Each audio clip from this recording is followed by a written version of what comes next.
Ya, kami telah tersambung bersama dengan Kepala Humas BPJS Kesehatan, Rizky Anugrah. Pak Rizky, selamat pagi. Selamat pagi, Mas Rudi. Apa kabar? Alhamdulillah sehat. Kabar baik juga Pak ya, pagi ini ya. Alhamdulillah, harus selalu sehat, Mas Rudi. Iya. Pak Rizky, bisa dibantu untuk mengklarifikasi. Sudah ada hitungan Pak atau angka resmi untuk penyesuaian tarif BPJS 2026 ini Pak? Ya, jadi memang ada beberapa berita ya, dan juga kabar yang menyampaikan bahwa ada penyesuaian atau kenaikan iuran ya, kalau di kami itu iuran, Ya. Mas Rudi. Mhm.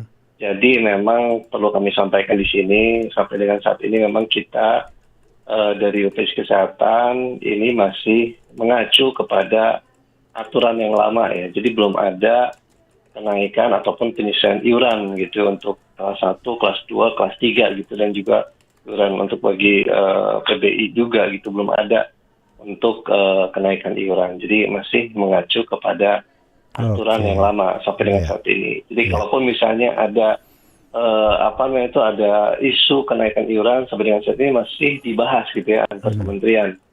Sebetulnya untuk yang leading gitu ya untuk kenaikan iuran ini adalah dari DJSN, Dewan Jaminan Sosial Nasional gitu, Mas Rudi. Jadi nanti yang leading, nanti kita akan koordinasi dengan Kemenkes gitu ya, dengan Kemenkeu gitu, dan juga dengan BPJS Kesehatan itu sendiri. Seperti itu, Mas Rudi. Kalau begitu gimana BPJS meluruskan kabar di masyarakat yang menyebutkan iuran akan naik drastis ini Pak? Gimana nih?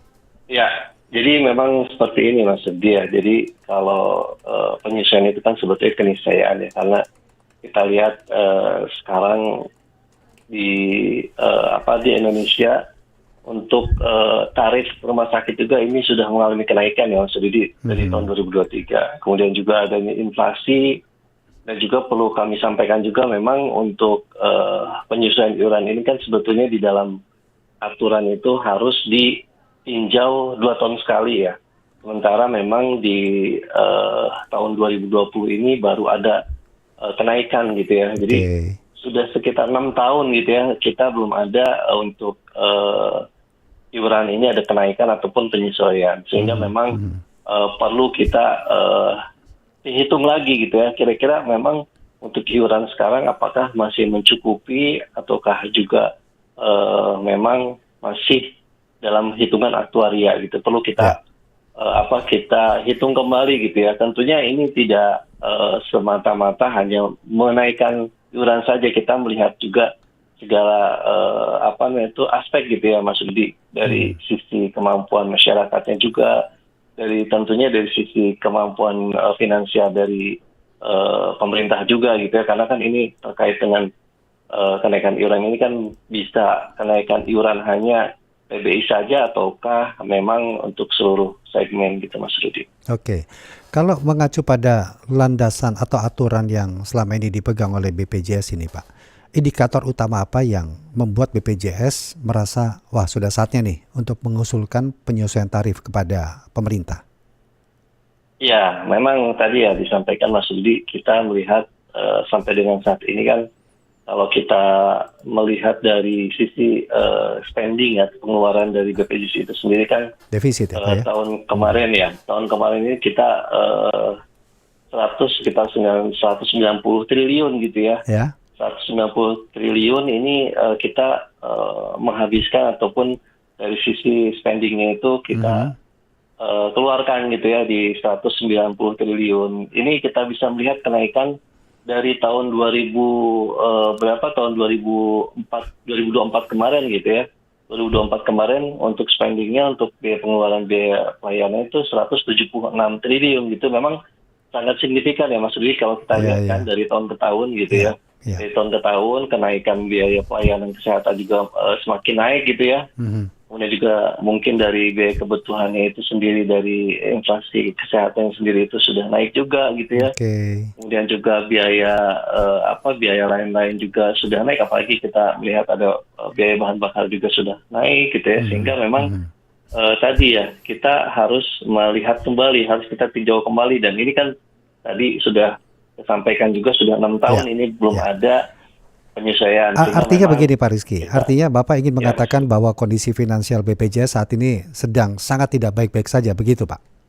ya, sebetulnya kalau misalnya kita lihat Mas Rudi, kita dari sisi dana jaminan sosial ya, Ya. kita masih aman ya. Sesuai aturan itu kan kita harus memiliki 1,5 yang minimal gitu ya, atau maksimal 6 kali untuk pembayaran klaim gitu ya. Jadi sebetulnya kita kalau dari sisi keuangan ini masih sehat, masih kategori sehat Mas Rudi ya. Jadi Oke. sampai dengan saat ini BPJS Kesehatan masih sehat gitu. Tapi kan memang kita harus ada upaya-upaya nih Mas Rudi. Ya. Upaya-upaya bagaimana program pemerintah yang sangat baik ini ya, menurut kami ini adalah harus kita sama-sama kita jaga gitu ya. Jangan sampai Oke.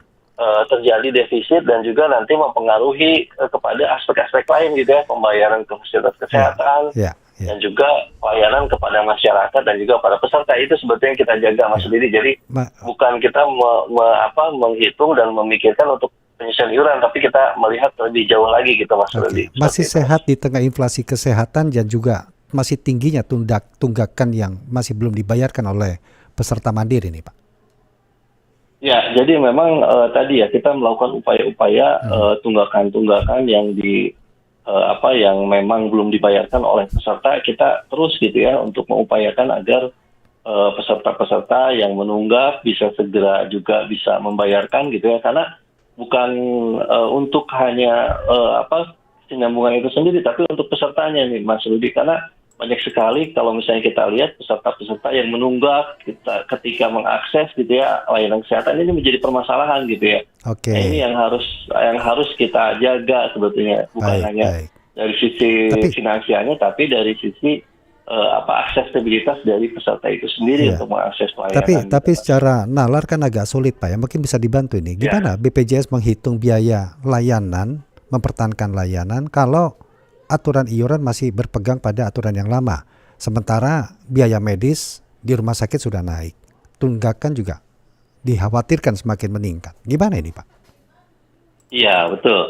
Jadi kita harus lakukan upaya-upaya tadi ya Mas Rudi. Kalau misalnya dari sisi perhitungan aktuaria memang sudah tidak kalau misalnya kita lihat memang sudah antara iuran yang dibayarkan oleh masyarakat, oleh peserta, dan juga biaya pelayanan itu kan sudah tidak seimbang ya Mas Didi. Yang memang kita adalah jalan saat ini adalah kita memang menggunakan apa yang ada kita sekarang gitu ya, biaya aset bersih kita gitu ya di dana jaminan sosial kita gitu ya. Ini itu yang terus kita lakukan. Di samping itu juga kita kan melakukan upaya-upaya nih Mas Didi bagi peserta-peserta yang menunggak gitu ya. Kemudian juga dari sisi kalau kita lihat ada segmen badan usaha gitu ya yang memang masih belum patuh, kita patuhkan gitu ya dari sisi pembayaran iurannya, kemudian juga peserta yang direkrutnya, yang dilaporkannya gitu ya. Kemudian juga dari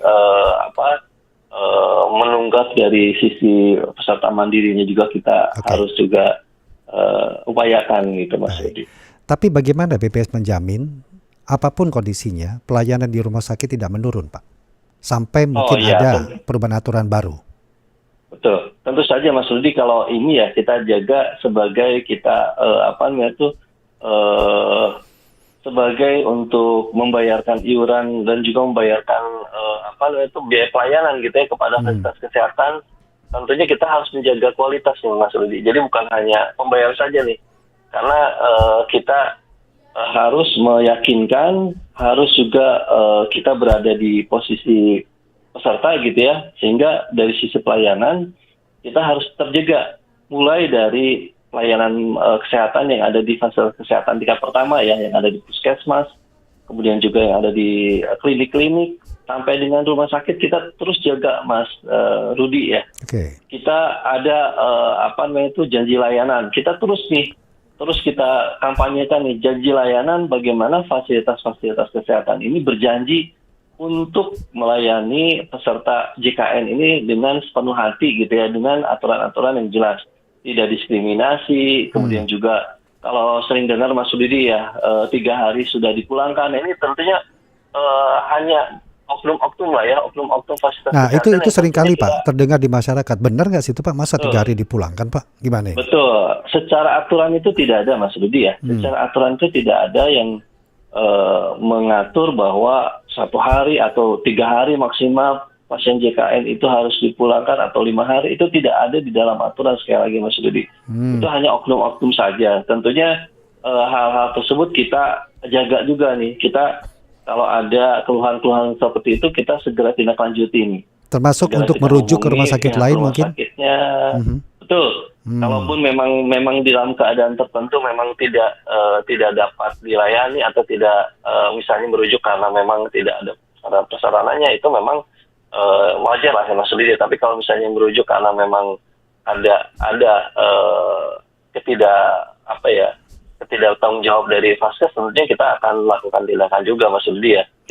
Karena kita dengan fasilitas kesehatan kan based on kontrak ya. Jadi ada hak dan kewajiban dari kami BPJS Kesehatan dan juga dari fasilitas kesehatan untuk sama-sama kita menjalankan prestasi ya, menjalankan kewajiban-kewajiban kita gitu ya dalam kontrak tersebut gitu Mas. Artinya di tengah inflasi kesehatan BPJS tetap berjanji, berkomitmen tidak mengurangi layanan rumah sakit ya. Begitu Pak Rizky ya? Betul Mas Rudi. Kita bukan hanya kita menuntut untuk misalnya penyesuaian untuk bisa menaikkan pelayanan, tidak. Kita dalam kondisi seperti ini pun kita layanan kesehatan yang dilaksanakan oleh fasilitas kesehatan kita sama-sama menjaga gitu ya.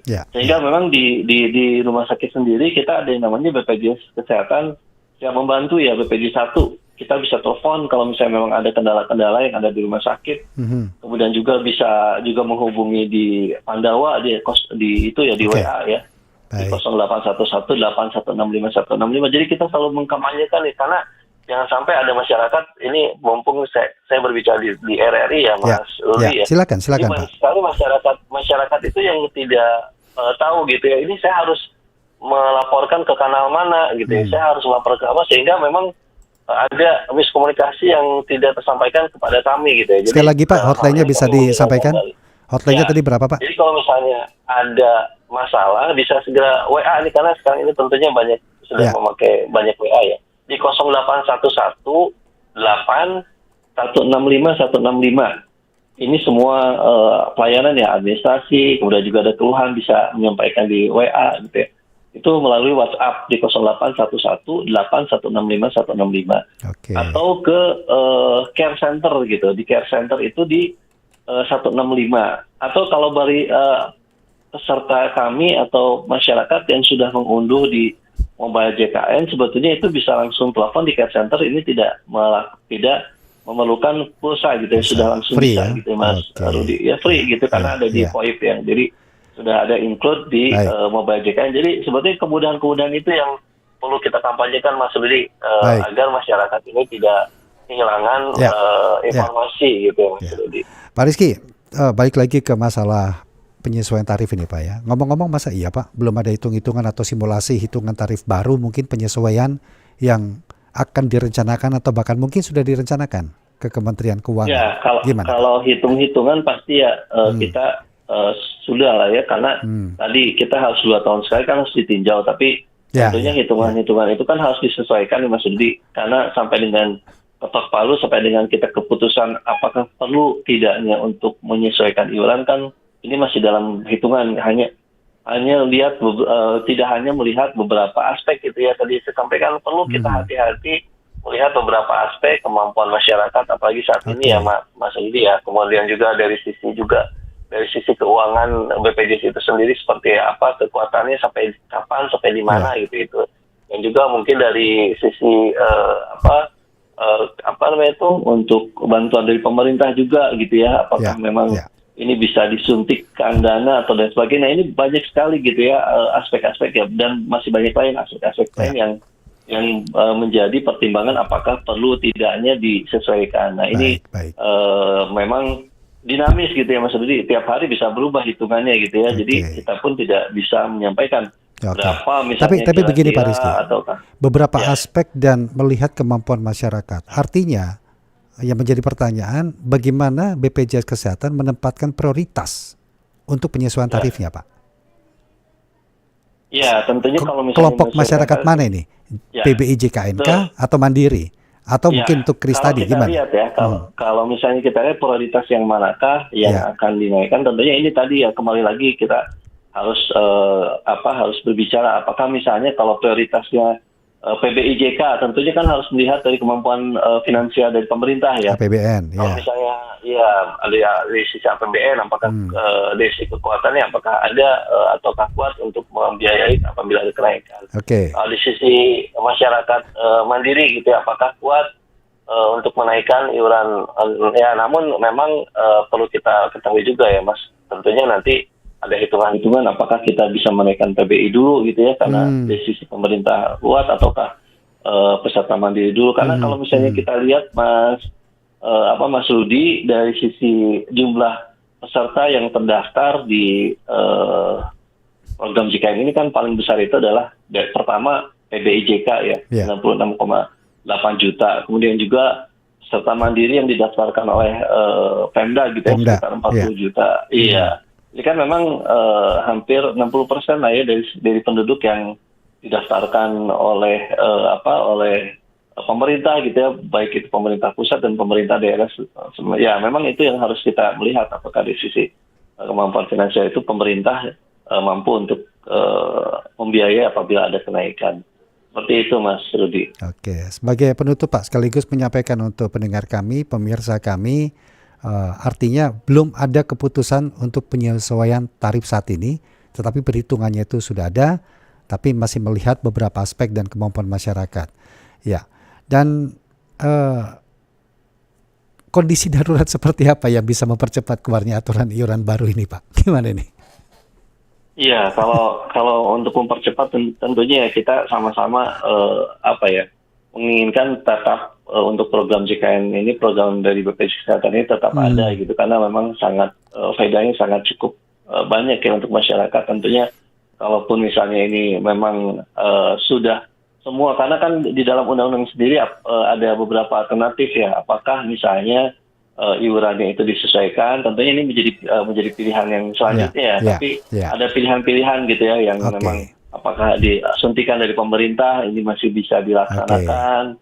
Nah, jangan sampai kalau misalnya pilihan yang selanjutnya ya, manfaat ini yang disesuaikan. Nah, ini tentunya kalau manfaat disesuaikan, ini juga akan masyarakat ini tentunya akan juga tidak bisa ya sulit untuk menerima gitu ya kalau misalnya ada batasan-batasan manfaat yang diterima. Singkat saja Pak, langkah konkret BPJS untuk menekan biaya operasional mungkin, artinya kalau memang belum ada aturan baru, tetapi karena itu tidak akan membebani masyarakat, terutama peserta mandiri, dan juga komitmen kepada layanan kesehatan untuk masyarakat Pak.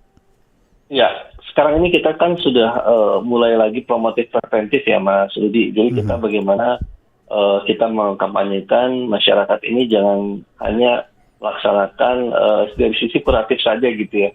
Dari sisi preventifnya kita sudah mulai menggalakkan agar biaya-biaya itu bisa ditekan. Itu yang pertama. Kemudian yang selanjutnya adalah dari sisi beberapa untuk dari sisi collectingnya gitu ya. Dari sisi collectingnya kita harus lebih ditingkatkan lagi gitu, meskipun kita sudah baik gitu untuk collecting, tapi untuk menyadarkan masyarakat, juga mengingatkan masyarakat, kita harus lebih masif lagi gitu, seperti itu. Jadi ada beberapa langkah yang agar kita di kondisi yang memang belum menyesuaikan iuran dan kondisi juga DJS yang semakin juga berkurang, kita harus bisa bertahan gitu ya, dan juga tetap dari sisi kualitas dan dari sisi pelayanan tetap nomor satu gitu ya, dan lebih dari sisi kepuasan dari peserta itu sendiri gitu. Ya. Pak Rizky Anugrah, terima kasih banyak Pak sudah berbincang bersama Pro 3 RRI di pagi hari ini Pak. Ya, sehat selalu Pak, selamat pagi. Sehat selalu Pak Mas Rudi, terima kasih.